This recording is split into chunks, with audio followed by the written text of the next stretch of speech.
This conference will now be recorded. So guys, let's open some sample question paper. So कुछ इस तरह का एक क्वेश्चन पेपर में आज शेयर कर रहा हूं आप लोग को, ठीक है। सो गाइस, आप देख सकते हो ये जो क्वेश्चन पेपर है तुम लोग को दिखाई दे रहा है। तो कुछ इस तरह के एक्सेल शीट का क्वेश्चन पेपर आया था एग्जाम में, ओके, जो आज हम लोग सॉल्व करने वाले हैं, राइट। तो उसमें क्या है, उसमें एक प्रॉफिट स्क्रीनिंग है जो आप देख रहे हो। ये प्रॉफिट स्क्रीनिंग कैसे रहेगा वो हम लोग आज सॉल्व करेंगे, सो नॉट टू वरी। उसके बाद क्या है, उसके बाद नीचे एक तो आपको टैली बैकअप, केसी शाह कंपनी का बैकअप दिया है, तो इसको हम लोग बोलते हैं आपका ऑनलाइन फाइनलाइजेशन, ये वाला जो टॉपिक है इसको, तो ये भी हम लोग डिस्कस करेंगे। आई थिंक ये भी डिस्कशन नहीं हुआ था, हम लोग रियल टाइम कर लिए थे, झलक डील का काम कर लिए थे हम लोग, ना सिर्फ ऑटोमोबाइल का काम कर लिए, तो इसका नहीं किया, तो ये भी हम लोग कर देंगे। एंड उसके बाद हम लोग कुछ ऐसा कैश फ्लो स्टेटमेंट जो है, जो कैश फ्लो रेशियो हम लोग को बनाना पड़ता है। तो कुल मिला के 4 क्वेश्चन हम लोग को आता है, और कुछ इस तरह का बिल्स है जो आप लोग को हो सकता है टैली या एक्सेल में आप लोग को एंट्री का पास करना है, मतलब you need to pass the entry either in Tally और इन एक्सेल, कुछ इस तरह का बिल्स का एंट्री आप लोग करना है। ये सारा चीज जो है हम लोग को सॉल्व करना है, अभी एक एक करके सॉल्व करना है। So today's class I'm going to start with the profit screening and I'll be sharing a file with you guys in your WhatsApp group. तो आप लोग उस फाइल से अपना क्वेश्चन पेपर ढूंढ लीजिए, ठीक है, जो क्वेश्चन पेपर से सॉल्व कर रहा हूँ। तो शुरू करें आज। आज हम लोग एक पैटर्न स्टार्ट करेंगे, that is the profit screening, okay. तो आइए, इंटरेस्टिंग टॉपिक है, मुझे बहुत अच्छा लगता है प्रॉफिट स्क्रीनिंग पढ़ना पढ़ाने में, जो रियलिटी में जो होता है। बट आप लोग का आईसीए तो आईसीए है, मैं क्या बोलूँ मैं, ठीक है। काम करते सैंपल क्वेश्चन पेपर को कॉपी करके बाहर लेके आते हैं, ठीक है। पानी है किसी के पास, लो मतलब देखो।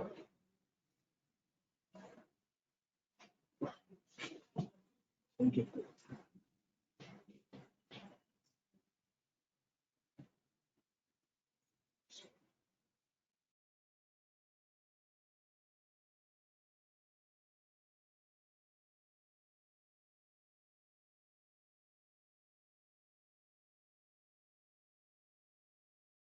ओके, सो लेट्स सी, देखो कैसे स्टार्ट करें, ठीक है। तो सबसे पहले हम लोग इसको एक्सट्रैक्ट करेंगे। अच्छा, तो ये जिप फोल्डर में आप लोगों के साथ शेयर करने वाला हूँ आज व्हाट्सएप ग्रुप में after the end of the class. And then आपको क्या करना होगा, इसको ओपन करके मई मंथ का जो सेट है ना, इसके अंदर जो एक्सेल शीट है एडवांस अकाउंट्स में 19 बोल के, इसके अंदर ढूंढना आप लोग। ये पेपर पहले सॉल्व करते हैं, ओके। तो रिकॉर्डिंग रहेगा, आप लोग देख लीजिएगा, और आप लोग को जो पेपर मिलेगा उसी में सॉल्व करने की कोशिश कीजिएगा। पेपर पेन में कोई काम है नहीं, हम लोग का इंटायरली पार्ट जो एक्सेल में करना होगा, तो आप लोग देख के नकल करिएगा, ठीक है। तो मैं इसको ओपन कर रहा हूँ पहले।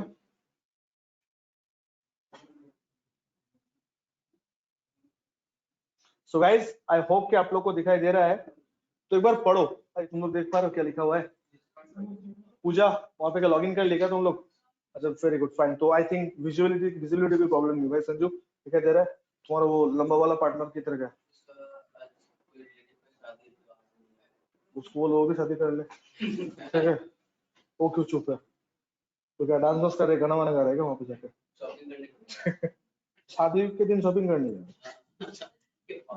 एक चीज मुझे समझ में नहीं आया, शॉपिंग तो शादी से पहले होता है, शादी के दिन शॉपिंग करने जाए? दूल्हा बहुत तेज हो रहा है, ठीक है। चलो कोई बात नहीं, करने दो। खैर, तुम कर लो भाई साहब, तुम्हारा टैटू वाला लैपटॉप लाए हो आज? अच्छा किया, ठीक है। अच्छा, तो क्या है एक बार देख लो।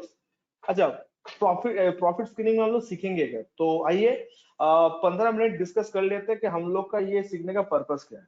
आईसी के एग्जाम में जो चीज देते हैं वो बहुत इजी है, मतलब मैं तो स्टूडेंट को कभी कभार ऐसे ही बोलता हूँ कि इफ यू वांट टू अगर आप सोच रहे हो कि आपका एग्जाम खराब होगा और प्रॉफिट स्क्रीन आ गया, तो आप चाह के भी खराब एग्जाम नहीं दे सकते। ये ऐसा है, मतलब गलती करने जाओगे ठीक हो जाएगा, समथिंग लाइक दैट। तो सर एक्चुअली है क्या, what is all about and why we are learning this concept called profit screening. हम लोग प्रॉफिट स्क्रीनिंग क्यों करेंगे? हाँ, क्या कर लिया तुमने? सच में? पीडीएफ कहाँ है, दिखाओ। कर लो, जाओ कर लो, जाओ, ये रिकॉर्डिंग।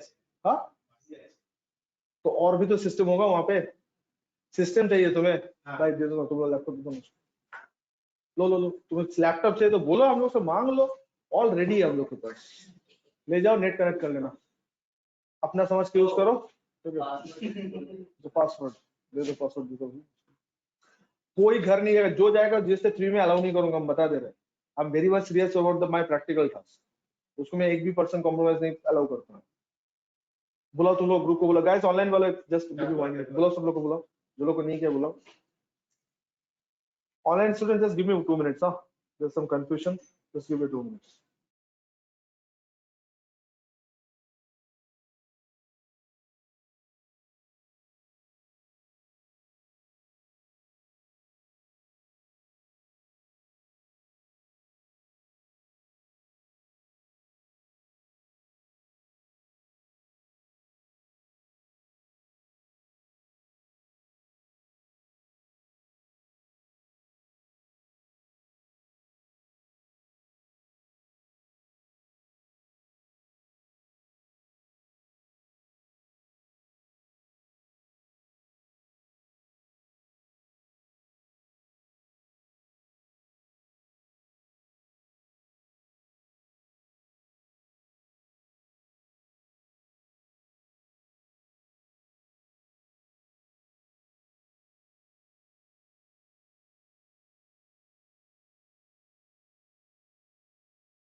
ओके सुनो,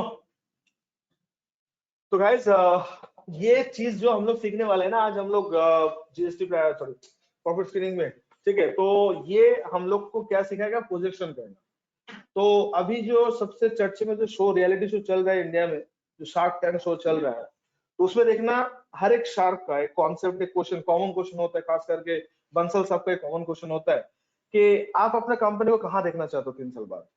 ये क्वेश्चन कॉमनली पूछते, तो वो लोग वैल्यूएशन करते हैं अपने हिसाब से कि अभी मेरा कंपनी का वैल्यूएशन है 5 करोड़, तो 5 साल बाद में 50 करोड़ वैल्यूएशन बनाना चाहता हूँ। ये उन लोग का डायरेक्ट शार्क के सामने एक कमिटमेंट रहता है।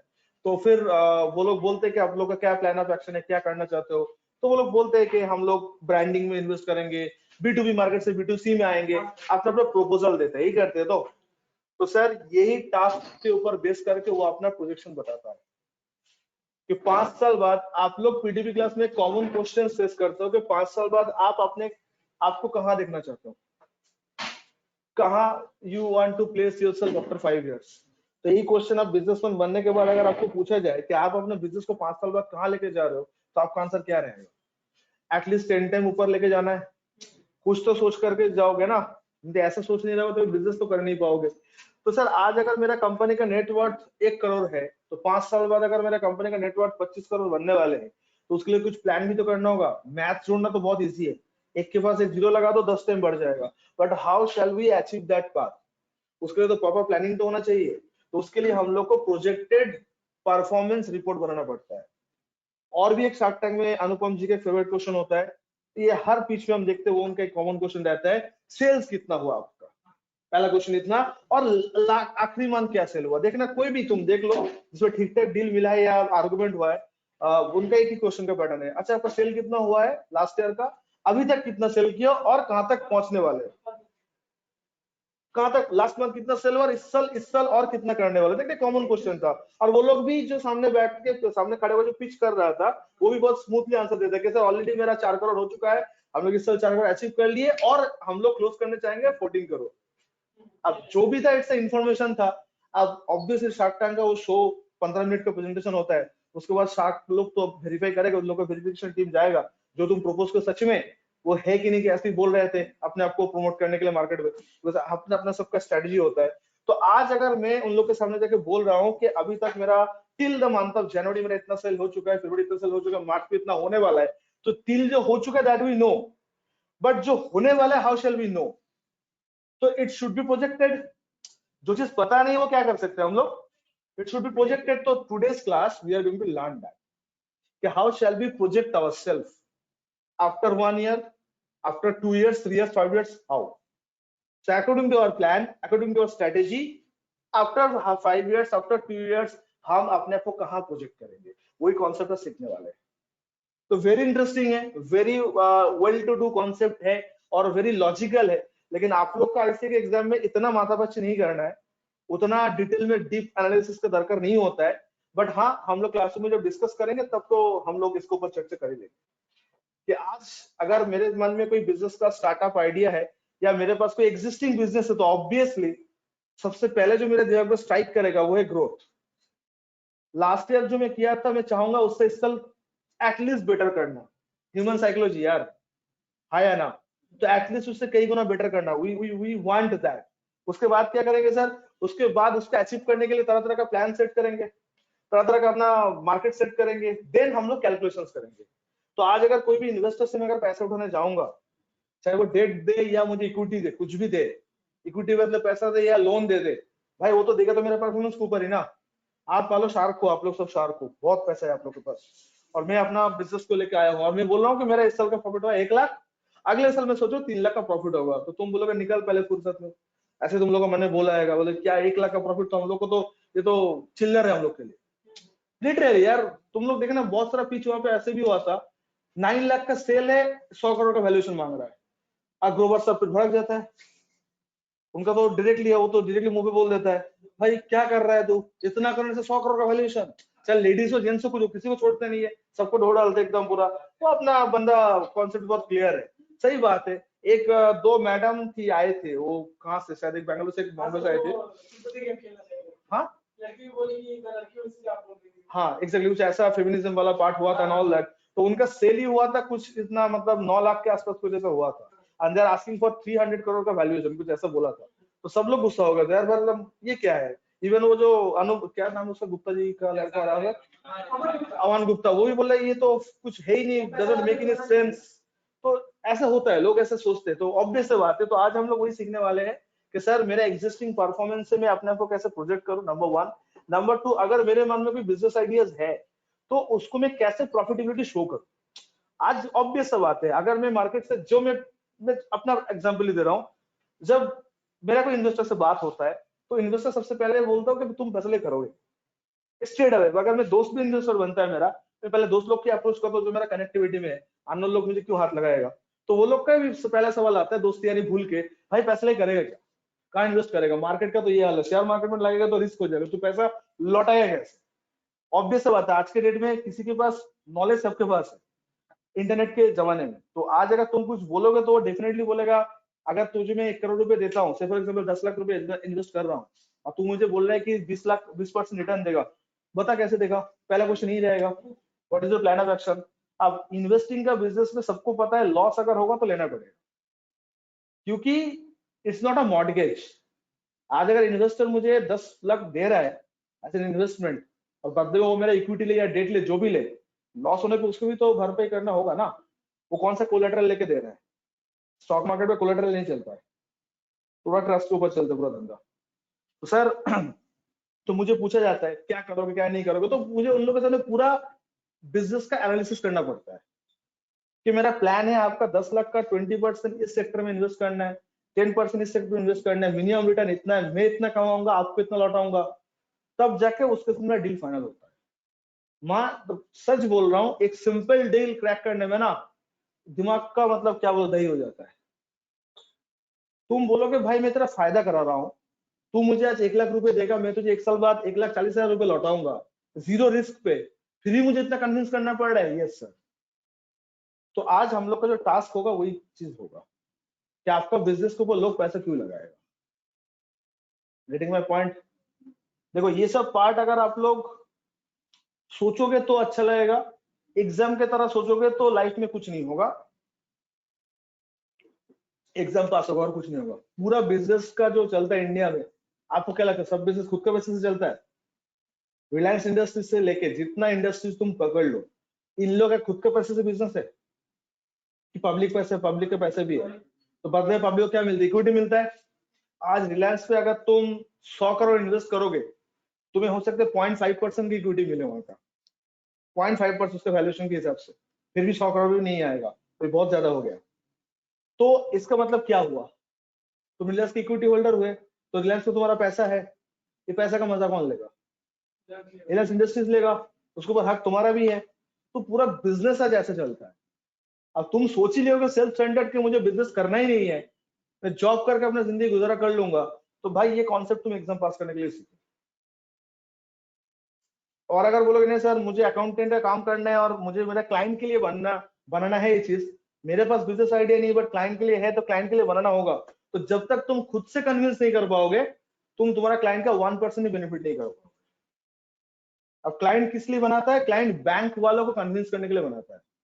बैंक पे जब ओडी के लिए जाता है, ओवरड्राफ्ट के लिए जब जाता है, ओडी लिमिट बढ़ाने के लिए या ओडी लिमिट के अप्लाई करने के लिए, तो बैंक वाला सीधा बोलता है कि 3 साल नहीं 5 साल का आप अपना प्रोजेक्टेड लेके आओ।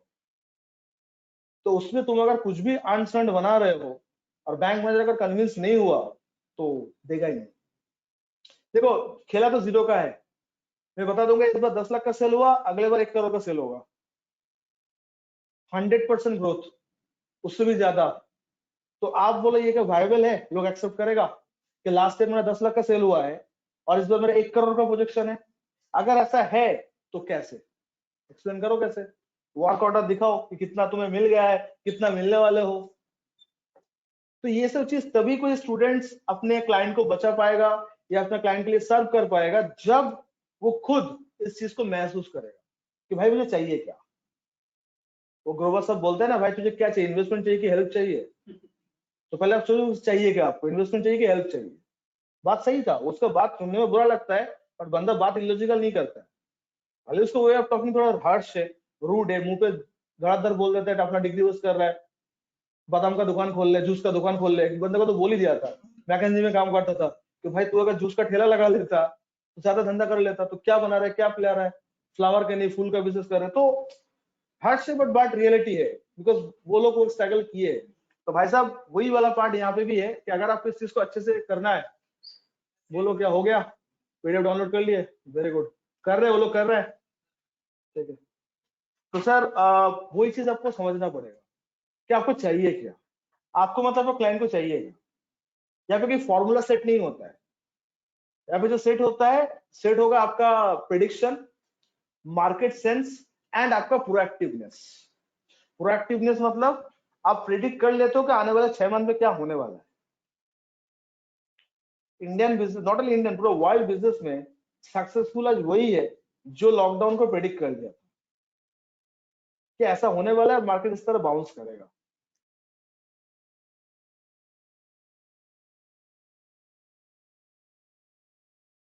एग्जाम्पल, कुछ कुछ चीज एक्सीडेंटली बढ़ गया, जैसे ऑनलाइन प्लेटफॉर्म, मीटिंग का बात करो या गोटो मीटिंग का बात करो, जीमीट का बात करो या सिस्को वेक्स का बात करो, ये लोग कभी सोचे नहीं था कि हम लोग के पास इतना क्लाइंट आएगा, बट अचानक से आ गया। ये होता लॉटरी, ये कुछ ऐसा दाव पेच हो जाएगा, तुम मालामाल हो जाओगे। ऐसा हुआ था। जो बंदा चाइना, अच्छा लॉकडाउन ना एक दिन में नहीं हुआ था, कोरोना का जो मार्च मंथ से स्टार्ट हुआ था स्प्रेड होना, चाइना से ऑलरेडी जनवरी मंथ से स्टार्ट होने लगा, जनवरी मंथ से धीरे धीरे वर्ल्ड में स्प्रेड होने लगा। तो उस टाइम पे जो लोग इसको प्रेडिक्शन कर लिया था कि वर्ल्ड में स्प्रेड अगर हो जाए, जैसे कि ये जो वार चल रहा है अभी रशिया एंड यूक्रेन का, तो ये वार आज सडनली ओवरनाइट स्टार्ट नहीं हुआ है, कोलिशन बहुत दिन से चल रहा था। तो जो लोग इसको प्रेडिक्ट कर लिया था कि झमेला होगा, तो वो लोग सारा पैसा हटा के ना कमोडिटी में डाल। तुम कभी अगर शेयर मार्केट में अगर सीरियसली अगर ट्रेड किए होंगे, तो मैं तुम्हें बता दूं, एमसीएक्स का जो मार्केट होता है, एमसीएक्स मल्टी कमोडिटी एक्सचेंज, उसमें पहले वॉल्यूम ही नहीं मिलता था। वॉल्यूम मतलब दिन में 11,000 15,000 20,000 का वॉल्यूम होता है। वॉल्यूम मतलब होता है एक बार सेल एक बार buy is equal to 1 transaction. तो जितना बार ऐसा हेरा फेरी होगा उसको एक वॉल्यूम माना जाता है कि इतना बार ट्रांजेक्शन हुआ है। तो आज अगर मेरे पास स्टॉक है, मैं अगर बेचने जाऊंगा तो खरीदने वाला भी होना चाहिए। तो तुम देखना रिलायंस का, फिर आपका एसबीआई का, इन लोग का जो मार्केट का जो वॉल्यूम इधर उधर होता है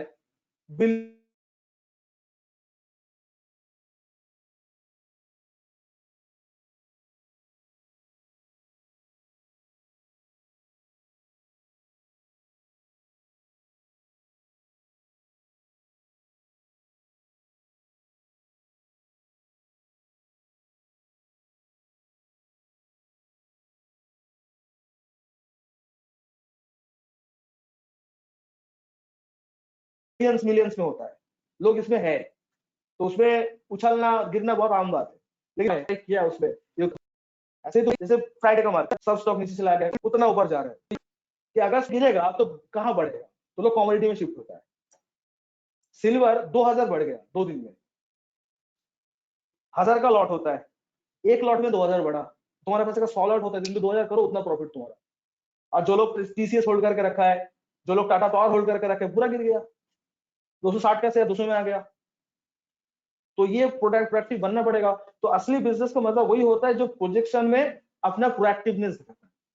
जो प्रेडिक्ट करना लगभग नामुमकिन होता है, बट किसी का सुपर पावर, विल पावर या मार्केट एनालिसिस बोले वो कर लेता है, और राजा वही बनता है।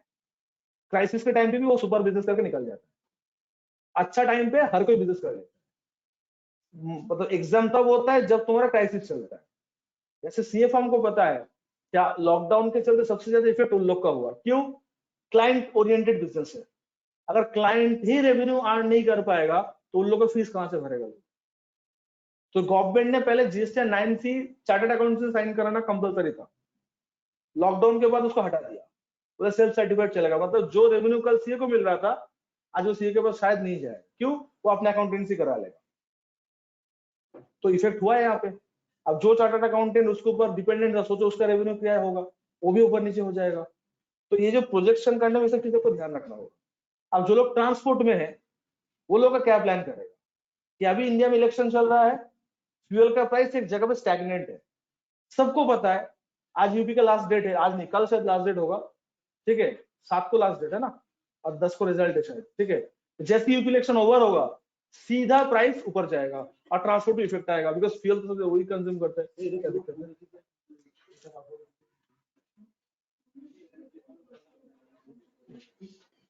तो लॉग आउट करके लॉगिन करो, करके यहाँ पे क्लिक करो, ये प्रीव्यू में आ जाएगा, ठीक है। वो लॉग आउट पे लॉगिन करना होगा, हिना आई है उसको बोलो, वो भी करेगा। तो पहचानो ना बिजनेस अकाउंट तो तुम लोगों को देता है जो।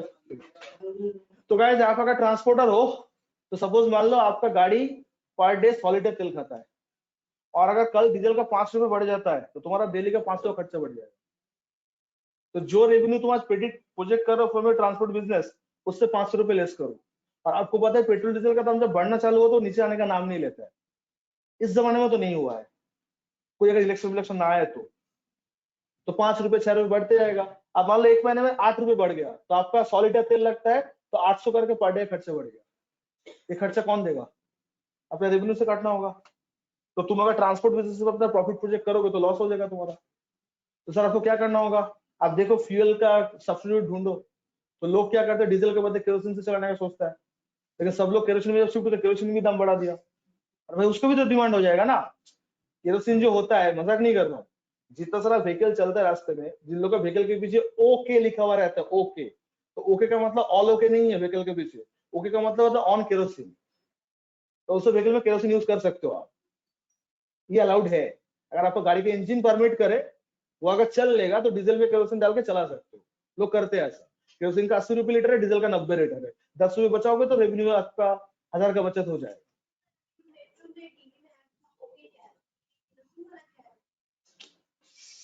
गाड़ी के पीछे ओके रहेगा मैडम, अब तुम कोई भी पीछे ओके लिखने से ऑन केरोसिन मत बना लो। कोई ट्रक के पीछे अगर ओके देखोगे, ओके का मतलब होता है ऑन केरोसिन, और आप लोग का दिल्ली में अलाउड नहीं है। दिल्ली वैसे ओवर पॉपुलेटेड सिटी है और वे डीजल का ही अलाउड नहीं करते वो लोग, तो केरोसिन को छोड़ दो। बट बंगाल में देखना ऐसा ओके वाला रहेगा, ठीक है। तो गाइस इस सब एग्जांपल में आप लोगों को इसलिए शेयर करता हूं ताकि आप लोग को समझ आए कि रिएक्शन कैसे करना है। तो ट्रांसपोर्ट का बिजनेस का ट्रांसपोर्ट धंधा छोड़ देगा। अब आपको पता है कि सर रातों रात भाड़ा भी नहीं बढ़ा सकता, कस्टमर भड़क जाएगा। ऐसा नहीं है कि कल तेल का दाम बढ़ गया बस का 10 रुपए से 20 रुपए कर देगा, वो लोग के पास ये पावर नहीं है, गवर्नमेंट करने नहीं देगा। तो टिकना है, अगर सर्वाइव करना है तो प्लान भी सोचना पड़ेगा। तो फ्यूल का प्लान भी क्या होगा? फ्यूल ही होगा। पानी से तो नहीं चलेगा ना, ये तो इलेक्ट्रिक में शिफ्ट हो जाओ, ये गाड़ी बेच दो, और अगर रहना है तो हीट झेलो, वेट करो फिर कब दाम कम आए। तो this is all of the problem in the transport industry. तो हर एक इंडस्ट्री से प्रॉस एंड कॉन्स होता है। कपड़ा का इंडस्ट्री का सबसे ज्यादा चैलेंज क्या है पता है आप लोग को? Any idea? सोचो, न्यू मार्केट वाला का क्या चैलेंज है? अभी ईद आ रहा है तो सबको टारगेट है अच्छा खासा खरीदी बेचा होगा। ईद के बाद दुर्गा पूजा काफी लेट से आएगा तो उससे भी वो लोग स्टॉक करेगा। तो कोई भी जगह पे चेंज इन ट्रेंड्स मैं बोल रहा हूँ। ओके फाइन, और कोई आइडिया कपड़ा का इंडस्ट्री का चैलेंज क्या है? मतलब ट्रेंड्स तो चेंज होगा, तो स्टाइल का बात कर रहे हो आप, वो तो चीज हो जाएगा। वो क्या है रिजवाना, यम का रेट मतलब समझे नहीं, ये क्या बोल रहे हो आप? सर यान, का प्राइस, यान जो होता है, अच्छा यान यान, हाँ तो यान बोलो ना, हाँ तो मेन यम वो होता है ना। हाँ तो यान बोलो ना, तो हम यम क्या होता है भाई? यमराज ओके का बुला रहे हो ना तुम? नहीं नहीं सॉरी ओके, आज सुनो, कपड़ा का इंडस्ट्री का चैलेंज जो सबसे ज्यादा होता है, सही बोल रहे हो आप लोग, pricing change and all that, उससे भी बड़ा चैलेंज है डेड स्टॉक का। जैसे कि महिमा बोला है कि सर ट्रेंड चेंज हो जाना, स्टाइल अपडेट होता है पता है आप लोग कितना अपडेट हो स्टाइल पे? स्टाइल क्वेश्चन कितना है आप लोग का? कितना अपने आप को 10 में मार्क दोगे? मैं 1 मार्क दूंगा अपने आप को। एक स्टाइल के बारे में मुझे कोई पता नहीं है, उतना मैं आउटिंग नहीं हूँ, मुझे जो अच्छा लगता है मैं पहन लेता हूँ, ट्रेंड फॉलो करने बट ऐसा बहुत सारा लोग होगा, आपका दोस्त आपका कम्युनिटी में होगा, देखना, जिनका दिन रात यही काम है, फैशन सेंस। वो रैंप वॉक नहीं करेगा, लेकिन उससे कुछ फैशन लेके बात करोगे ना तो एकदम पूरा पीएचडी करके ही मिलेगा। ये लास्ट ईयर का फैशन है भैया, नया दिखाइए भैया, परेशान लास्ट ईयर का फैशन। हाँ कौन बोला? तो तुम फिर लड़के लोग से मिले ही नहीं हो, तुम सुबह छोड़कर और भी लड़के लोग से मिलो, पता चलेगा। ठीक है, ये जहां से आता है ना दिल्ली, ये गुड़गांव वालों से मिलो तो पता चलेगा। हाँ तो उन लोग भी ऐसे कुछ नहीं बोलते हैं। कौन से एरिया में रहते हैं दिल्ली का? ओल्ड दिल्ली में रहता है क्या? साउथ दिल्ली का पूछो किसी को।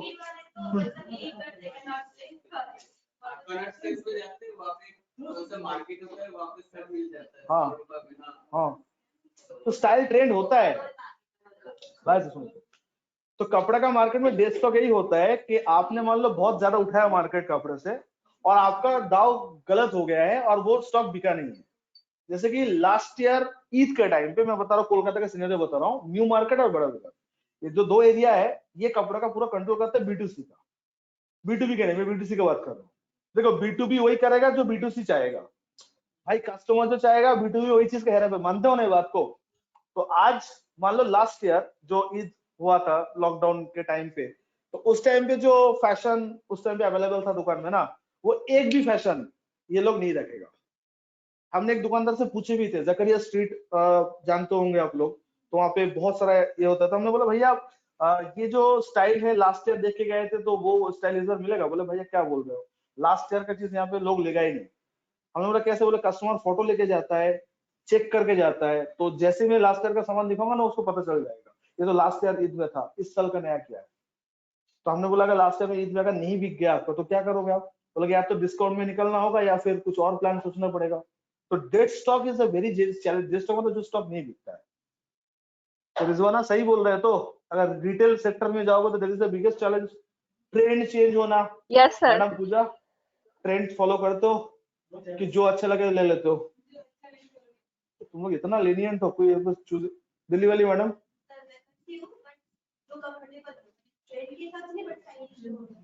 बॉयज जो मिल जाए, कोई चॉइस बस नहीं है, जो मिल जाए, पुष्पा वाला ये सब कुछ है नहीं, ये मुझे में अच्छा लगता है। ठीक है, एनीवे तो गाइस जो मैं कह रहा था, हर एक इंडस्ट्री का हर एक चैलेंज होता है, ये तुम पता कर लेना उन लोग से जाकर जो बिजनेस में, खास करके जो लोग लेडीज गारमेंट में डील करते हैं उन लोग को पता करना भाई बॉयज का टी शर्ट का दाम कितना है। एक बात बताओ कितना होगा मैक्सिमम? आप अगर ब्रांडेड भी ले लोगे 3000 4000, नॉर्मली बात कर रहा हूँ, आप लोग शाहरुख खान साहब का लेंगे तो मैं प्रीमियम मतलब जो शॉपर स्टॉप वाला या क्वेस्ट वाला जो बिकता है। अब गर्ल्स लोग का जो लहंगा होता है ना, उसका स्टार्टिंग होते 12000 से। और भाई कपड़ा ज्यादा लगता है, मजाक नहीं कर रहा हूँ, चेक कर लेना एक बार। एक जींस का दाम कितना होगा? 2-3-4 हजार में आप ये कर लोगे। वो लोग का शरारा गरारा ये सब जो कैटेगरी ऑफ होता है ना, पता कर लेना प्राइस कितने का आता है दिल्ली का। हाँ, तो दिल्ली का तो अलग बेस है। तो गाइस इसमें बहुत पैसे, मतलब बहुत ज्यादा अमाउंट का होता है। अब इसमें डेस्कटॉप अगर बच गया ना तो पूरा खत्म, किसको बेचोगे? तो you have to follow the trend, absolutely trend follow करना पड़ता है। तो सर ये सब हम लोग क्यों सुन रहे, क्यों सीखेंगे? ताकि हम लोग प्रोजेक्शन कर पाए अच्छे से। और जो सबसे ज्यादा चैलेंज होता है वो है टेक्नोलॉजी में। टेक्नोलॉजी बिजनेस में प्रेडिक्ट करना बहुत ही मुश्किल हो जाता है। एक टाइम पे ना पेन ड्राइव का ना बहुत यूसेज होता था। पेन ड्राइव, क्रूजर ब्लेड, फिर और कौन सा था, सैनडिस्क, ऐसा मतलब ना पेन ड्राइव ही पेन ड्राइव होता था। जब से जीमेल या वन ड्राइव एक्सेस चालू किया कि 15 GB free, 1 TB free, 5 TB free, आज पेन ड्राइव की यूसेज कम हुआ, बहुत ही कम हुआ। लोग ड्राइव यूज करना सीख गए आज। It can be access from anywhere. Pen drive you have to carry from one place to another. आज पीपीटी प्रेजेंटेशन में कोई पेन ड्राइव यूज नहीं करता है, गूगल ड्राइव से डाउनलोड कर लेता है। तो टेक्नोलॉजी में जो लोग पेन ड्राइव बना रहा था उस टाइम पे नोट छापता था। अरे उस टाइम पे तो ऐसा भी था, कार्ड रीडर बिकता था, कार्ड रीडर। पेन ड्राइव तो दूर का बात है, जो लोग एफोर्ड नहीं करता, कार्ड रीडर 20-30 रुपए कार्ड रीडर होता है। और जो मोबाइल फोन का जो मेमोरी चिप आता था, एसडीडी कार्ड जिसको बोलते हैं, वो एसडी कार्ड वो डाल देता था, पेन ड्राइव जैसे दिखता था, बहुत जगह में लाइट वेट जलता था।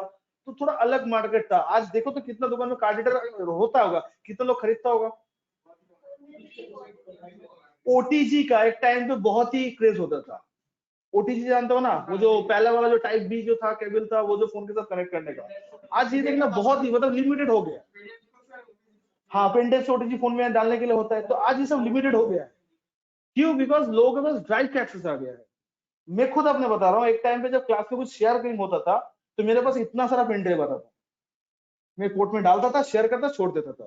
तो उस टाइम में I really don't know how to use a drive. जिस दिन से मैं ड्राइव की वजह से तुम लोग से एक बार पेन ड्राइव मांगा, बट शेयर तो सब कुछ कर देता हूँ। कैसे? आइदर भाई व्हाट्सएप और भाई गूगल लिंक का लिंक शेयर कर देता हूँ, देख लो जो देखना देख लो। तो ये होता है आपका कस्टमर का ट्रेंड। तो प्रेडिक्शन जब करने जाओगे बिजनेस के लिए, सबसे पहले आपको कस्टमर का ट्रेंड पढ़ना होगा, कस्टमर कौन से ट्रेंड में जा रहा है।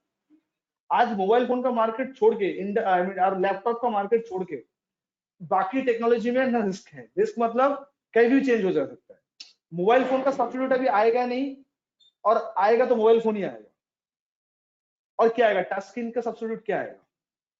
तो फोन ही गायब कर देना होगा फिर। हाँ, मतलब वही होलोग्राफी।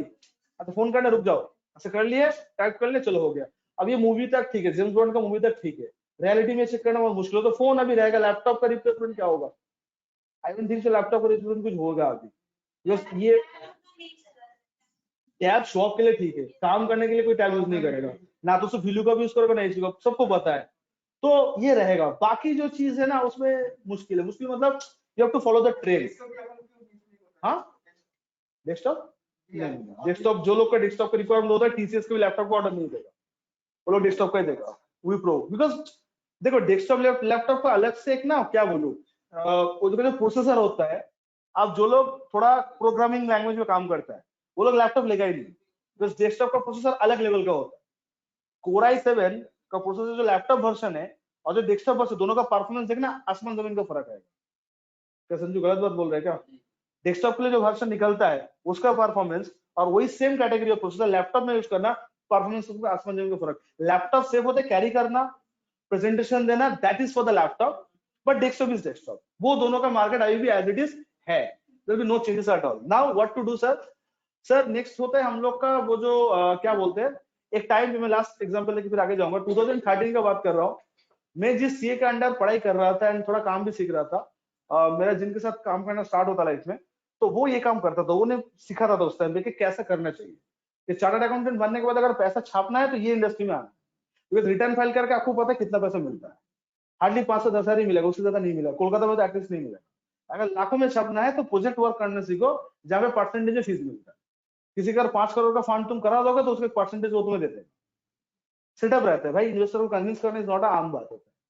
तो उस टाइम पे उस सर के सामने हमने देखे थे एक डीवीडी बेचने वाला, ब्लैंक डीवीडी, मोजरबियर, फ्रंटेक, सोनी, याद आ रहा है? तुम लोग इस जमाने का बच्चा हो, लेट 90s किड हो तुम लोग।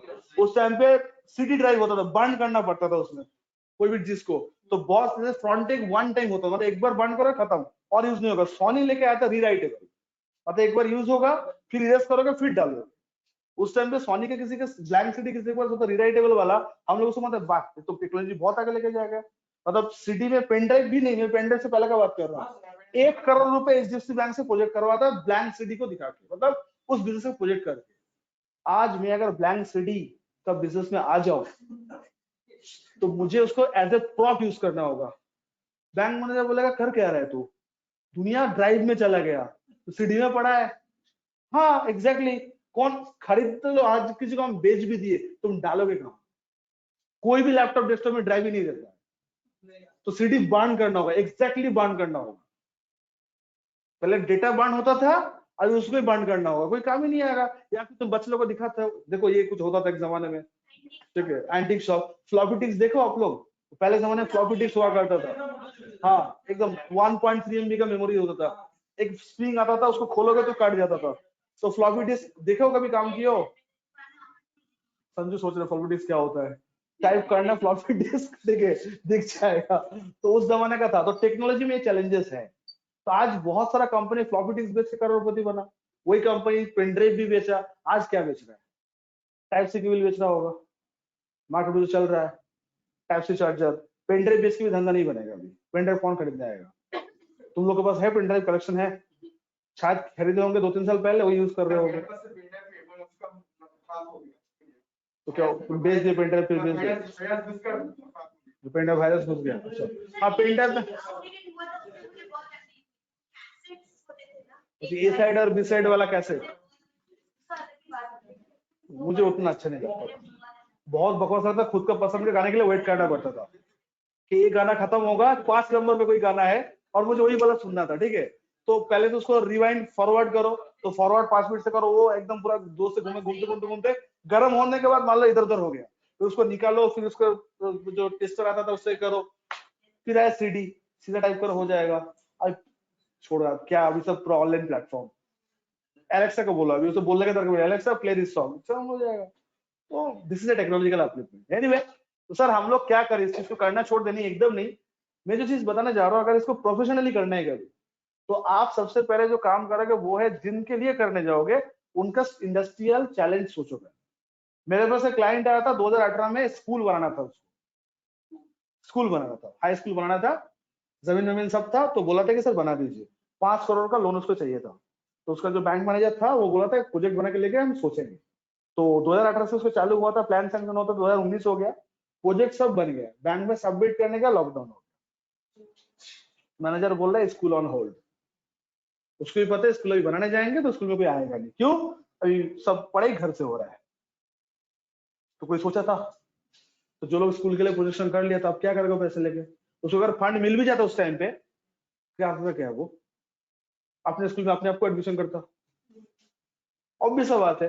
तो this is the challenge. Byju's ने प्रेडिक्ट कर लिया, जो भी बोलो, आज बायजूस राजा है, क्यों? उसके पास बिजनेस है, ठीक है। तो गाइस चलो इसको करते क्या देख लो।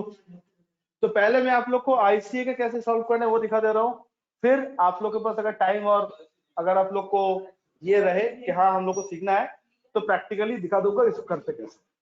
तो सर हम लोग के पास तो क्लाइंट आएगा नहीं, because we are not a qualified chartered accountant, तो why the people will approaching me for doing this. Of course बड़ा बिजनेसमैन तो आपके पास आएगा नहीं, बिकॉज आप कर भी नहीं पाओगे। तो लेकिन आप लोग के पास कौन लोग आ सकते हैं? वो लोग जिन लोग को ओडी चाहिए, ओडी, ओवरड्राफ्ट। ओवरड्राफ्ट क्या होता है? बैंक से एक तरह का लोन होता है, but not like a regular loan, but a cash credit loan, मतलब जब दरकार होगा तब मैं उठाऊंगा। तो ओडी लिमिट मान लो किसी का 10 लाख है, वो 20 लाख करना चाहता है। ओडी लिमिट मान लो किसी का 5 लाख है, वो 10 लाख, या फिर कोई 5 लाख का ओडी लिमिट के लिए अर्जी डालना चाहता है, तो वो क्या करेगा? वो आपके पास आके बोलेगा मेरा 5 साल का प्रोजेक्शन बना देगा कि इस साल जो वो मैं कहां पे हूं, आने वाले साल जो आ रहे हैं वहां पे मैं कहां पे रहूंगा, और आने वाले 2-3 साल मेरा क्या परफॉर्मेंस रहेगा। इस तरह का पार्ट आप लोग के पास आ सकता है। ओके, तो आप लोग को उस अकॉर्डिंगली ऑब्जर्व करना होगा। तो to all my online students, आप लोग को ये चैप्टर का पल्स समझ में आया कि हम लोग क्या करने वाले हैं आज? आई मीन प्रॉफिट स्प्लिटिंग का मीनिंग समझ में आया, इसमें हम लोग सीखने क्या वाले हैं? कोई अगर आप लोग को इनसे कोई टिप्स वगैरह है जो मुझे देना चाहते हो तो बोल सकते हो। हो गया? और कितने लोग को बाकी है? ठीक है, कर लो, सुबह में बोलो मजा आया, पक्का पूछेंगे नेक्स्ट, जाओ फिर। Yes, to all my online students, any queries, any doubt, anything, or else I'll start the filing this projected balance sheet. I mean, not balance sheet, it's a PL only. क्या करूं, आगे बढ़ूं?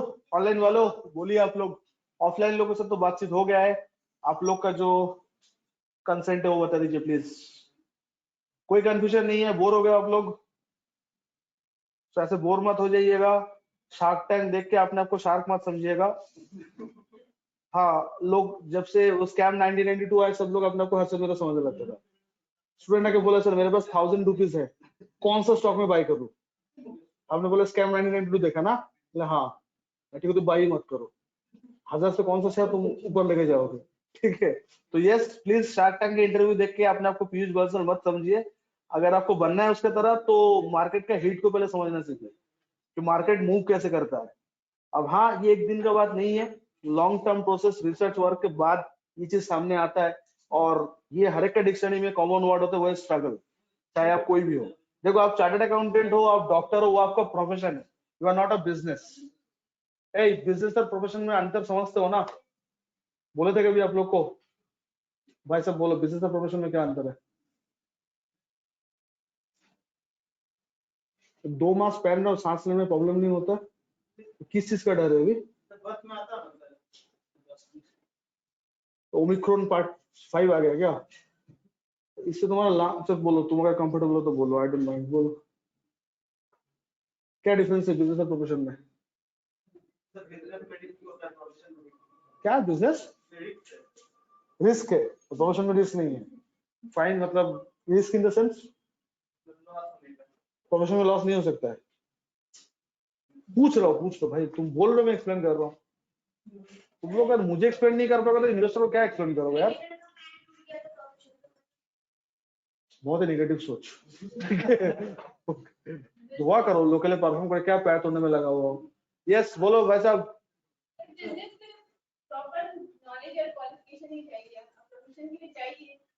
एक second, business के लिए क्या चाहिए? Business के लिए नॉलेज नहीं चाहिए? नहीं चाहिए? You mean Piyush Bansal is अनपढ़ है? अनपढ़ नहीं है, कौन बोला तुम्हें बिजनेस के लिए प्रोफेशनल नॉलेज नहीं चाहिए? ये गलत फहमी कौन? बिजनेस कोई भी कर सकता है। एक सेकंड, बिजनेस कोई भी कर सकता है? अच्छा, रुक जाओ। जिन लोग ये सोच पालते हो ना, हाँ तुम सैनिटाइज कर लो, ये लोग सैनिटाइज करने वाला ही बात बोल रहे हैं, उसको तो मत करो। बोतल को सैनिटाइज क्यों कर रहे हो? अपने आप को करो, तुम तो और हो यार। करो, बोतल को भी ऐसे खींच रहे हो तुम? नहीं खींच रहे हो। जिन लोग को लगता है कि बिजनेस कोई भी कर सकता है ना, वो बहुत बड़ा गलत फहमी में जी रहे हो। बहुत ही ऐसे ऑनलाइन को आ रहा हूँ।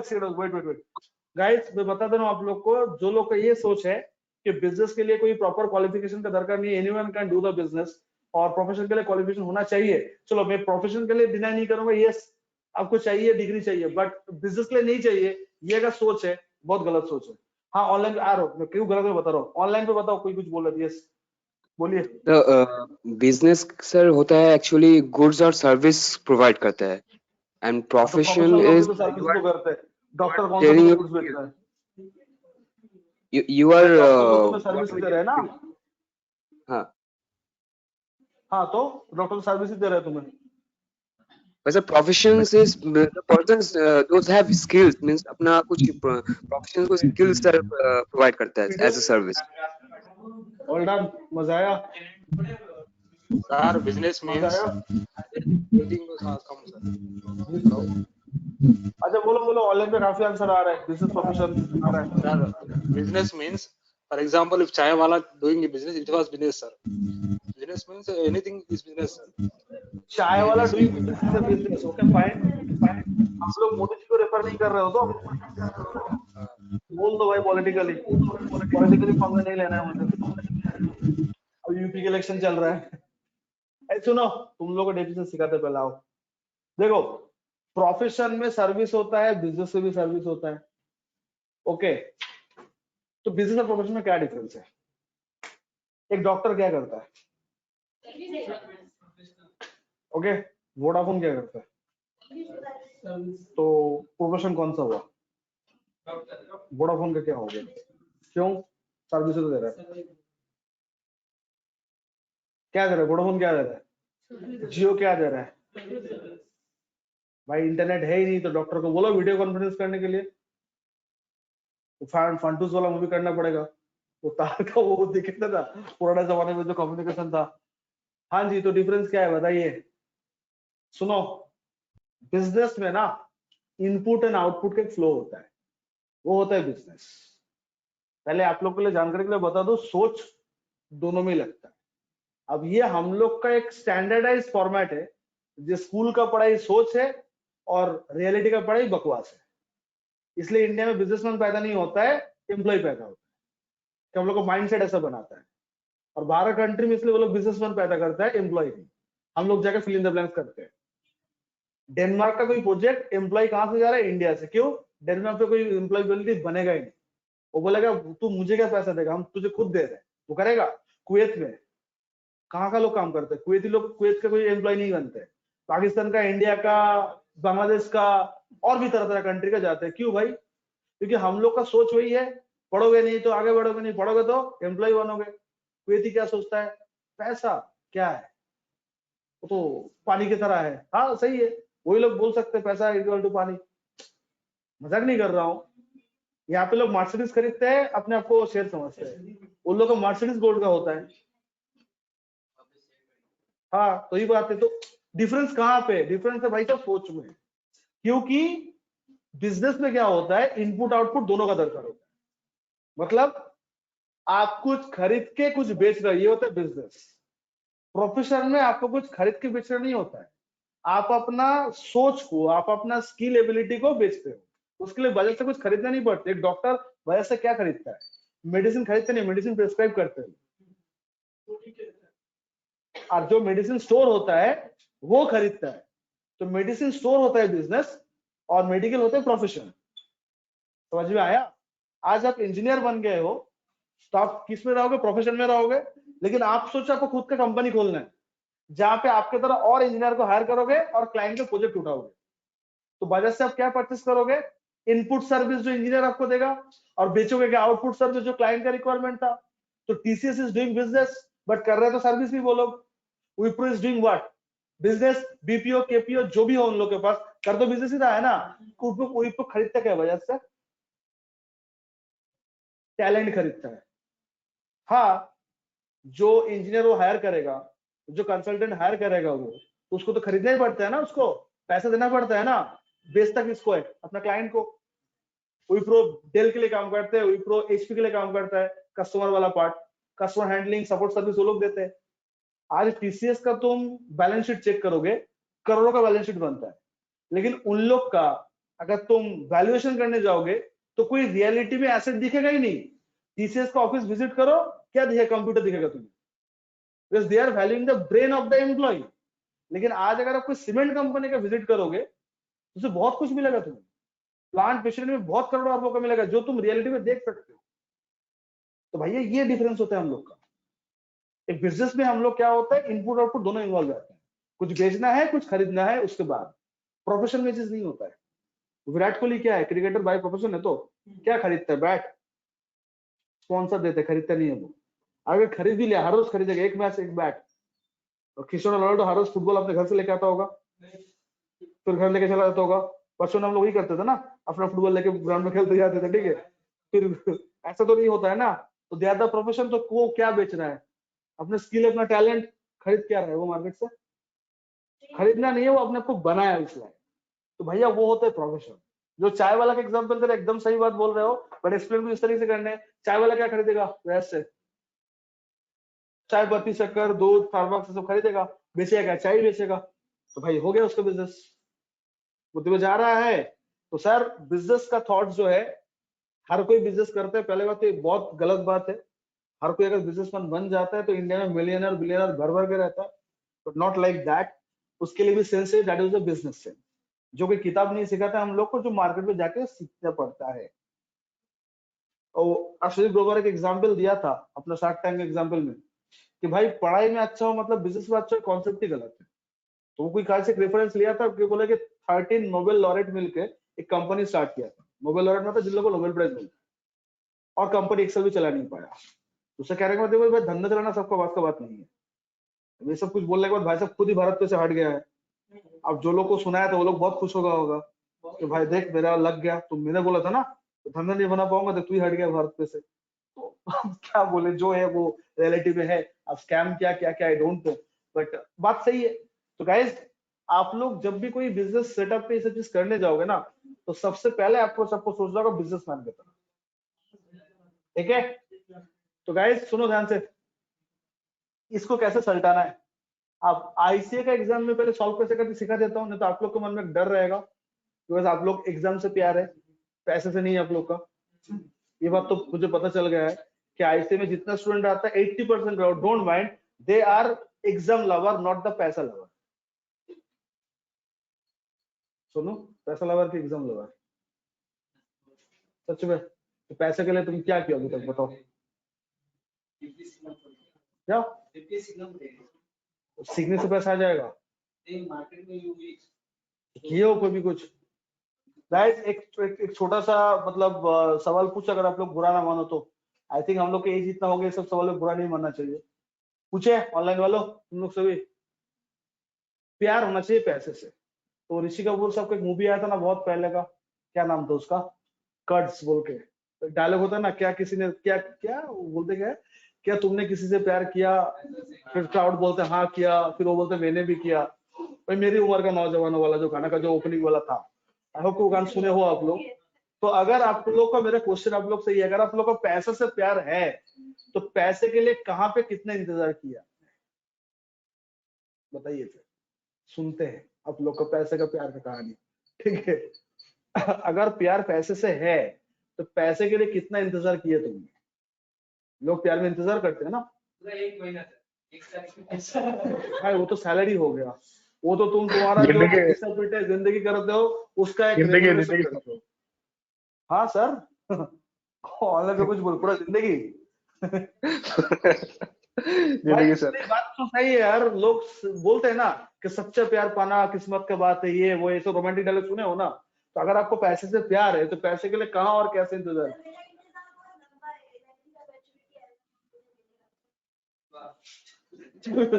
ये पैसे के लिए इंतजार है आपको? चलो फाइन, लंबा चौड़ा है तो सबको उम्र निकल जाएगा आपका। अभी आपको आईफोन खरीदना है, वो सिर्फ नहीं कर दूंगा, एग्जाम्पल ले रहा हूँ मैडम। अभी आपको BMW खरीदना है, तुम BMW कब खरीदोगे? जब तुम्हारा चलाने का ये नहीं रहेगा। अभी चलाओगे दिल्ली का रास्ते पे टहल के पहुंचोगे तब ना लोग बोलेगा हाँ कुछ हो रहा है। उस उम्र में ना तुम्हें अच्छा रहेगा ना, सही है बात। चलो अभी सुनाई, एग्जाम लवर, अगर पैसा लवर बनना है ना तो पैसे के पीछे भागना पड़ता है। सब जगह मजाक नहीं कर रहा हूँ, सुनने में थोड़ा हंसी आता है बट इट्स अ फैक्ट कि नॉलेज से पैसा वाला अगर बनते तो हर नॉलेजेबल इंसान मिलियनर होता। If you are to become a millionaire तो नॉलेज को बेचना सीखो, डिस्ट्रीब्यूट करना नहीं। बिकॉज बेचने पे पैसा आता है, बांटने पे नहीं। बांटने पे पुण्य कमाते हैं लोग। ये तो बोलते हैं ना, दान करने में क्या करते हो लोग? तो नॉलेज दान करोगे तो पुण्य कमाओगे, कोई तुम्हें ब्लेसिंग देगा, तो चलो भाई तुम्हें अच्छा लड़की मिल जाएगा, लड़का मिल जाएगा, जो भी तुम्हारा डिजायर हो फुलफिल होगा। अगर पैसा छापना चाहते हो तो नॉलेज को बांटना नहीं, बेचना सीखो। कहाँ? जो सही कीमत बोले, मतलब जो आइडिया है तुम्हारा वो उसी के जाके सुनाओ, शेयर करो, जिसको सही कीमत दे। नहीं तो क्या करो, तुम्हारा लॉस होगा। आज तुम्हें ज्वेलरी बेचना है, घर बेचना है, तो तुम किसके पास जाओगे? जो खरीदने का नीड में है कि जो ठीक ठाक बोल देगा उसके पास जाओगे? बार्गेन करोगे ना। तो क्यों करते भाई? ज्यादा पैसा है तो सिमिलर बात है। आपके लिए बिगेस्ट एसेट क्या है अभी के लिए? अगर आपको प्रोफेशन भी रहना है तो बिगेस्ट एसेट क्या होगा आपके लिए? आपका टैलेंट, आपका स्किल। लोग क्या करेगा उसको लेके? अचार तो नहीं डालेगा ना, क्या करेगा? आपसे लेगा वो अपने फायदे के लिए, तो वो तभी आपको कीमत देगा जब आपका ये स्किल वो अपने फायदे में दिलाएगा। लेकिन आप लोगों को तो ऐसा प्लानिंग नहीं होता, आप लोगों को तो प्लानिंग ही रहता है ऐसे एग्जाम देना है अप्रैल में, सर उसको हटाइए, चुपचाप बोले क्वेश्चन क्या आएगा। तो भैया सोच चेंज करो, जिंदगी अपने आप चेंज हो जाएगा, समझे? तो ये सब जो मैं आप लोगों के साथ एक्स्ट्रा ट्रैक वाला एग्जाम्पल देता हूँ ना, तो कभी सोचना तब याद आए। तुम लोग नहीं मानोगे तो मेरा क्या होगा? हम थोड़ी अपना को चेंज कर लेंगे, बट इट्स अ फैक्ट जो लाइफ से जो हम लेसन सीखे। तो गाइस एग्जाम ओरिएंटेड ज्यादा मत सोचा करो। ये सब जो टॉपिक हम लोग पढ़ाते हैं सोचो इसको प्रोफेशन कैसे बनाए। ठीक है, तो गाइस आ जाओ बैठो। अगर आप लोगों को प्रॉफिट स्क्रीनिंग आए, नहीं अभी वेट करो, क्लास स्टार्ट नहीं होगी। ठीक है, ए पूजा इन द ग्रुप, सुनो, पैसे से प्यार एकदम नहीं करते तुम लोग, इतना तो पता है। राम जी का प्यार था सीता जी के लिए, हेलो तो वो प्यार तुम पैसे के लिए दिखाओ, तब जगह होगा। हाँ बोलिए सर। सर, बोल रहा हूँ हमारे कंपनी के लिए अभी 75 लाख का रिक्विजिशन डाले थे बैंक में, तो सर वो लोग मांगे 3 साल का projected and estimated and provisional जो बैलेंस शीट होता है वो 3 साल का मांगे, हम Okay. लोगों ने दिया। तो सर बोल रहा है कि हमारा जो मतलब जो हमारा एक्विजिशन है वो हमारे टर्नओवर के साथ थोड़ा मतलब बैठ नहीं रहा है, मतलब 75 की जगह पे 50 अलॉट होगा, मतलब अलॉट हो जाएगा। तो ये जो वैल्यूएशन है ये कैसे तैयार करता है सर, मतलब 75 की जगह पे? उसके लिए आपको कैलकुलेशन वैल्यूएशन रूल सीखना पड़ेगा, उसके लिए आपको डिस्काउंटेड कैश फ्लो, ओके, आपका कैपिटल बजटिंग सब करना पड़ता है। ठीक है, तो आपका कंपनी का वैल्यूएशन नेटवर्क है। हाँ, अच्छा सर, तो ये जो प्रॉफिट स्क्रीनिंग है इसके अंदर ही सब से आप कुछ आता है अपना ना? प्रोजेक्शन कर सकते हो। प्रॉफिट स्क्रीनिंग से वैल्यूएशन नहीं होगा सर, प्रॉफिट स्क्रीनिंग से आपका प्रोजेक्टेड होगा। Valuation is something different. Valuation में और भी पैरामीटर आएगा, इतना सस्ता वैल्यूएशन नहीं होता है, उसमें और भी तरह का चीज हम लोग इन्वॉल्व करना पड़ता है। कंपनी का नेटवर्क खर्च करके कंपनी का रिप्लेसमेंट कॉस्ट बनाना पड़ता है उसमें, कि आज के दिन में अगर ऐसा कंपनी बनाया जाए तो कितना पैसा मार्केट से उठाना पड़ेगा, तो सारा कैलकुलेशन करके उस लोग कन्विंस करना होता है। फिर बैंकिंग का अलग मेथड रहता है, वो अपने इन्फ्लेशन के हिसाब से कैलकुलेट करता है। अब जो कैलकुलेशन जो भी लोअर हायर होगा वही आपको सैंक्शन होगा। अब बैंक का उतना सैंक्शन करे तो ये तो बैंक को डायरेक्ट ऑफर करो, या तो बैंक का कैलकुलेशन रिवर्स करने बोलो, तुम कैलकुलेशन करके कुछ नहीं कर पाओगे। अच्छा। Okay, that is the fact. Okay okay तो भाई एग्जाम में जब ये आगे कैसे करोगे देख लो, हिंदी वाला टास्क है, आ जाओ। सबसे पहले हाँ बैठो, किए हो तुमने, पीडीएफ बनाए हो, very good, I like this spirit. उसमें सबमिट तो नहीं किया ना तुमने? गुड, बैठ जाओ। तो भाई सबसे पहले क्या लिखा है, बोला है कि जीपी रेशियो, एनपी रेशियो। अच्छा पहले डिस्क्लेमर दे देता हूं, हम लोग का जो सोच है और आईसी का जो सोच है वो 360 डिग्री डिफरेंट है। क्यों? I don't know. लोग सेल्स को बढ़ाते हैं, आईसी प्रॉफिट मार्जिन को बढ़ाते हैं। क्यों? बिजनेस तक जल्दी बंद हो जाए। यार क्या लिखा है देखो, बकवास नहीं कर रहा हूं, देखो क्या लिखा है। बोल रहे हैं कि GP NP ratio should not very more than 10%। मुझे बढ़ाना ही क्यों है भाई? प्रॉफिट मार्जिन बढ़ाना मतलब प्राइस बढ़ा, दाम बढ़ा देना। जिस दिन प्रोडक्ट का दाम बढ़ेगा ना, कस्टमर सबसे पहले जो काम करेगा आपका सब्सिट्यूट ढूंढेगा, ये ज्यादा ले रहा है इसके पास आऊंगा नहीं। भाई बिजनेसमैन हो, बैंक हो, ह्यूमन बीइंग हो, सब सेम है। मान लो यहाँ पे जो दो चाय का टपरी है, अब एक टपरी में रोज चाय पीने जाते हो, वो 5 रुपए ले रहा था, कटिंग में मान लो 2 रुपए बढ़ा दे 7 रुपए कर दिया, उसके बगल में अब कोई और एक चाय वाला खोल लिया जो 5 रुपए में बेच रहा है, लोग किसके पास जाएगा? इमोशनल जाएगा, 7 रुपए के पास जाएगा? नहीं, चाय बढ़िया है कि 5 रुपए पे शिफ्ट होगा। अरे पूरा नहीं, कुछ तो शिफ्ट होगा। भाई विशाल क्या करोगे तुम? 7 रुपए वाला स्टिक विद 7 रुपीज। यादें है तुम्हारा चाय टपरी में, पहले बार मुलाकात हुआ था, ऐसा कुछ बात है? बारिश का बूंद गिरता है, ऐसा कुछ बात है? 5 रुपए शिफ्ट होगा। अरे कोई तुम नहीं है तो कोई तो होगा, तो 100 कस्टमर होता तो 10 अगर शिफ्ट हो, 10 तो लॉस है ना तुम्हारा। भाई ये इंपैक्ट पड़ता है आज के डेट में प्राइस बढ़ाने पे। इसलिए लोग प्राइस बढ़ाने से पहले 10 सोचता है। अगर बढ़ता है जब इंडस्ट्री ट्रेंड ऊपर जाता है तो वो भी 7 रुपए करेगा, हम भी 7 रुपए करेगा, तब कंपटीशन होगा। भाई हम 5 तुम 7, तो हम तो ऐसे आउट है, मूवमेंट ही नहीं बैठेगा। थैंक्स टू ऐसे कॉन्सेप्ट ये सिखाने के लिए कि बिजनेस बंद कैसे किया जाता है। कोई बात नहीं, हम लोग कर लेंगे ऐसा। सुनाई वहां पे तुम अपना बुद्धि मत लगाना। ऐसे बोला है 10%, तो चुपचाप 10% बढ़ा देना, ठीक है? उसके बाद क्या बोला है, external voucher can not be altered. अब एक्सटर्नल वाउचर क्या है हम लोग को समझना पड़ेगा। पहले इसको नक्की करते हैं, ये जीपीएनपी का क्या मतलब है। सर सेल नहीं बढ़ाएंगे, प्रोजेक्टेड बैलेंस शीट बना रहे हैं, पीएल बना रहे हैं, और सेल नहीं बढ़ेगा, ये आईसीबी पॉसिबल है। और हम क्या बोले, ठीक है? तो आप लोग बोलो लास्ट ईयर इतना का सेल हुआ था, 3,18,910 रुपए, इस साल सेल कम कर दूं, बिजनेस बंद करने का सोच रहा हूँ, तो बढ़ेगा ना। अब ये लोग कौन समझाए, इन लोगों को सेल्स नहीं बढ़ेगा तो प्रॉफिट कैसे बढ़ेगा? तो आप लोग सेल्स बढ़ा देना चुपचाप, नहीं तो कोई does not make any sense. मेरा प्रोजेक्शन हो रहा है कि इस बार मेरा मार्क्स 80 आया, मेरा नेक्स्ट टाइम 60 आएगा, ये मेरा प्रोजेक्टेड है, तो पापा तारीफ करेगा मेरा?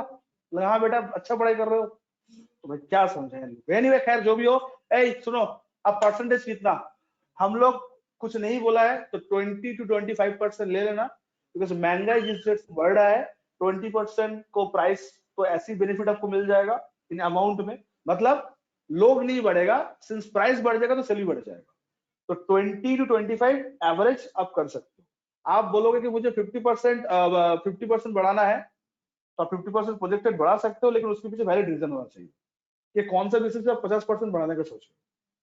यार it's not a matter of joke कि 50% सेल बढ़ गया आपका, तो आपके पास बहुत अच्छा ऑर्डर होना चाहिए, आपके पास बहुत कुछ इधर उधर का चीज है, तब जगह होगा ना। तो सर ये चीज हम लोग को देखना पड़ेगा, ठीक है। तो एनीवे हम लोग कितना परसेंट बढ़ाने का सोच रहे हैं, हम लोग सोच रहे हैं अभी कितना बोलो, इट्स 25% बढ़ा लेता हूँ, ठीक है। सेल का लास्ट ईयर जो सेल हुआ था वो इस साल कितना बढ़ जाएगा, 25% बढ़ा दिए। आप 30 तक भी कर सकते हो, जो इंडस्ट्री ट्रेंड है जो मैं बता रहा हूँ। अगर 30% आप ग्रो नहीं कर पाए एक साल में तो आपका सर्वाइवल खतरे में, आप प्रॉफिट रियलाइज नहीं कर पाओगे। क्यों? अरे खर्चा तो बढ़ जाएगा ना। लॉकडाउन में नॉर्मल फैमिली का प्रॉब्लम क्या होता पता है, मिडिल क्लास फैमिली का, इन लोग का अर्निंग का सोर्स कम हो गया था, because office work from home से सैलरी कट हुआ, बहुत लोग को हाफ पे देके बिठा दिया गया, लेकिन खर्चा किसी का कम नहीं हुआ था। क्या मोबाइल फोन कंपनी बोला था चलो एक मंथ फ्री बात कर लो, डीटीएच वाला बोला चलो महाभारत देखो फ्री में दे रहा हूं मैं, सब अपना अपना हिसाब से टाइम में पैसा लिया, लेकिन जहां से पैसा आएगा वहां पे कट हो गया।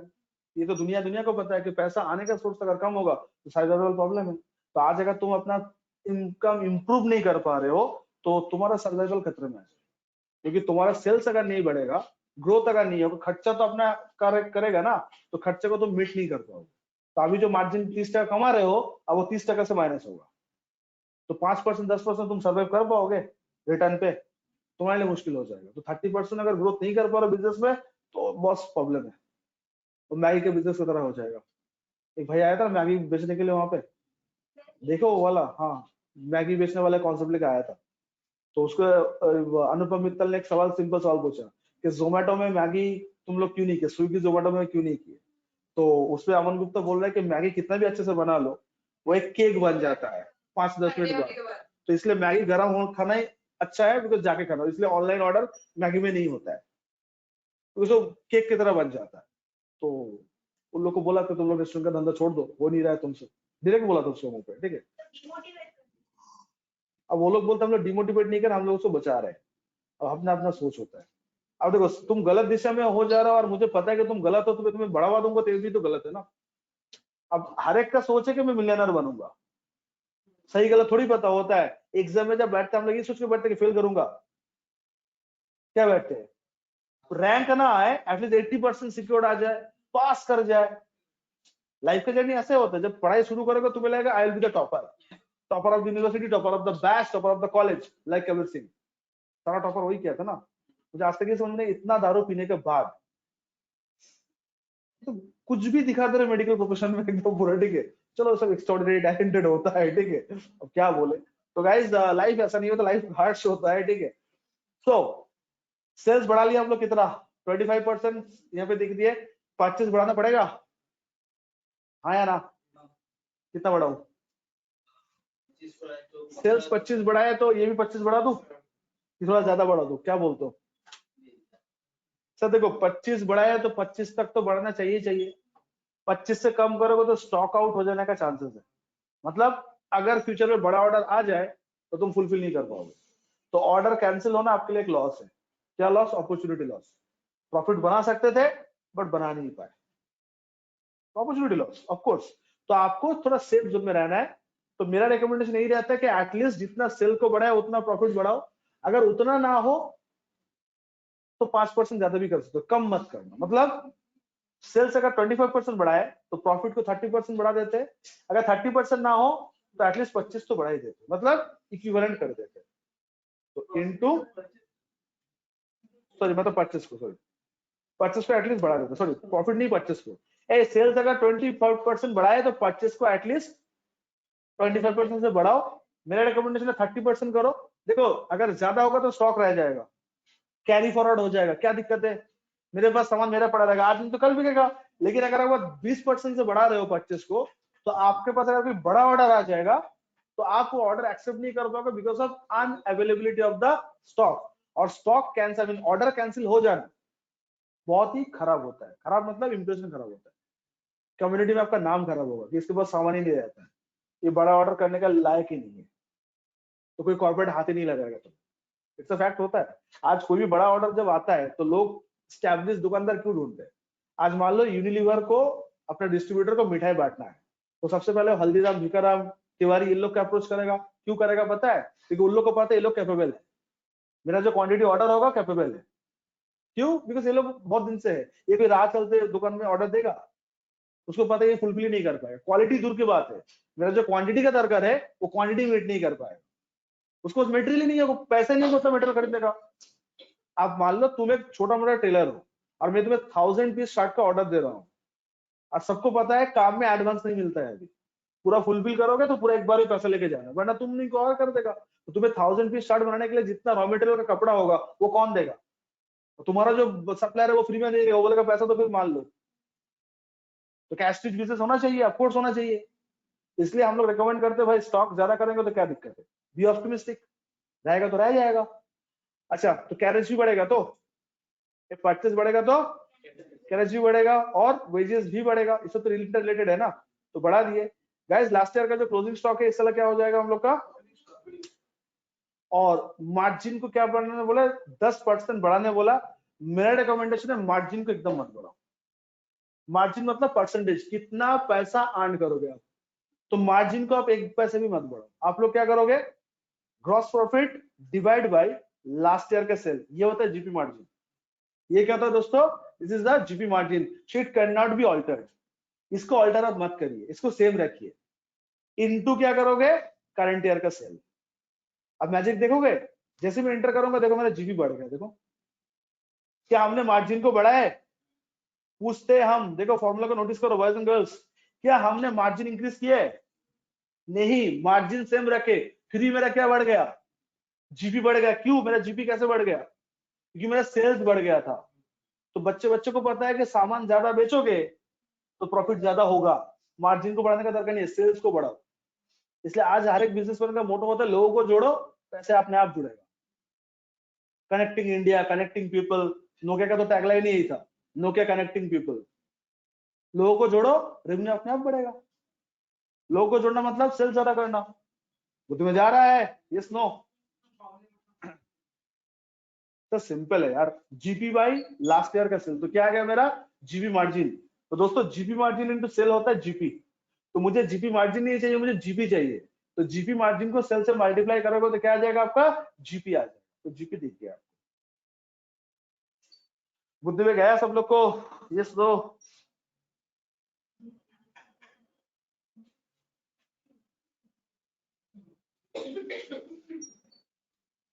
बताइए सब लोग प्लीज, यस नो कंफर्म कीजिए मुझे।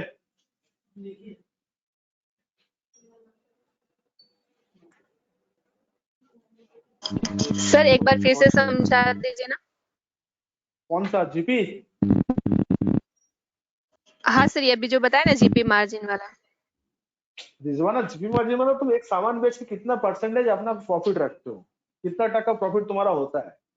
तो तुम्हारा जो लास्ट ईयर का जीपी था डिवाइड बाय सेल्स करोगे तो ये मार्जिन आ गया। और तुम्हें इस साल का मार्जिन नहीं चाहिए, तुम्हें इस साल का जीपी चाहिए। तो जीपी मार्जिन मतलब 30% 20% जो भी है उसको तुम सेल से मल्टीप्लाई करोगे तो तुम्हारा जीपी आ जाएगा। तो ये हम किए, लास्ट ईयर का GP divide by last year का सेल इनटू करंट ईयर का सेल। तो करंट ईयर का सेल इसलिए किया था करंट ईयर का जीपी चाहिए मुझे। समझे कि नहीं समझे? सर जीपी मार्जिन का मतलब समझ में आया तुम लोग को? Sir, purchases, can you repeat your answer? Purchase I have increased, sir. The sale I have increased with the percentage of 25%. As you can see that in my calculation. So what I recommend, sir, if you are increasing your sales at rate 25% comparing to the previous year, so your purchase should be increased. So you can see I can increase my purchase as the same percentage of my sale. And what is my recommendation? My recommendation is you can increase 130% or 135%, but not less than 125%. Sir, why we are increasing? Because it is mentioned in the question, or No, sir. Apply your common sense, sir. Your selling is increasing. So how can you sell the product if you are not buying that? okay. If you are selling more, it means there is a more on demand. So if there is a more on demand, so you have to purchase more. That is a quite relevant. So if you are increasing your revenue, you have to increase your expenses also. It's a correlated. Okay. So I'm increasing my sale. That's why I need to increase my purchase also. Now question is how much? So I have increased my sale at 25%. So at least 25% purchase we should increase, not less than that. My recommendation. If you want to be in a safe zone, so you can increase by the percentage of 30, 35 or not. What? So your closing stock will be increased. Clear? Same proportionate. Of course, loading unloading charges. Okay, goods handling charges. It depends on your stock, na. If you're increasing the stock, the storage unit, carrying cost, everything will be increased. That's why. Guys, so I'll be getting the total of debit side. So it's coming how much? 4 crore 21 lakh. So we all know accounting equation. Debit is equal to credit. Yes, no, come on. Can anyone tell me what will be my closing stock? Yes, absolutely balancing figure. How shall we get that? This cell minus. So this is the way we can prepare the trading account.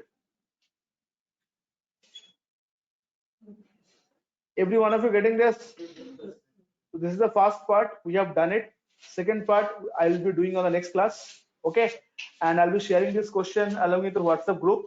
You just open the question set, and this question will be coming. You'll be getting in the May month. आप लोग को इसको May month का question में मिल जाएगा. In the month of May. Okay, this one. Rahul is saying that I am holding 100 share of Adani Wilmar, now suffering rupees 10 per share. Should I hold? Rahul, yes, you can hold. You can hold it. Hold it if you have the. अच्छा कौन सा दाम है? कितना दाम में खरीदे थे भाई? Cost price कितना था तुम्हारा एवरेज? सर 372 खरीदा था, अभी 360 जा रहा है सर. 372. हाँ तो बीच में जब 380 के ऊपर गया था तो छोड़े क्यों नहीं भाई?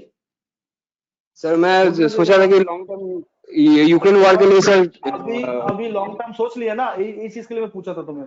अभी सोच लिया लॉन्ग टर्म, तो बाबा हर्षद मेहता का डायलॉग याद रखना, इंसान या मार्केट जाएगा तो एक दिन ऊपर ही, तो चुपचाप बैठे रहो. वो पैसा क्योंकि और नहीं है तो चुपचाप बैठे रहो. ठीक है. और भी एक ऐसा डिक्सन का, वो तो सर इंक्रीज ही नहीं हो रहा है. वही मतलब लास्ट 2 मंथ से सर एक ही एवरेज में. आधा नहीं तुम होल्ड करके रख सकते हो, not a big deal. Okay, ठीक है sir, thank you. Yes hello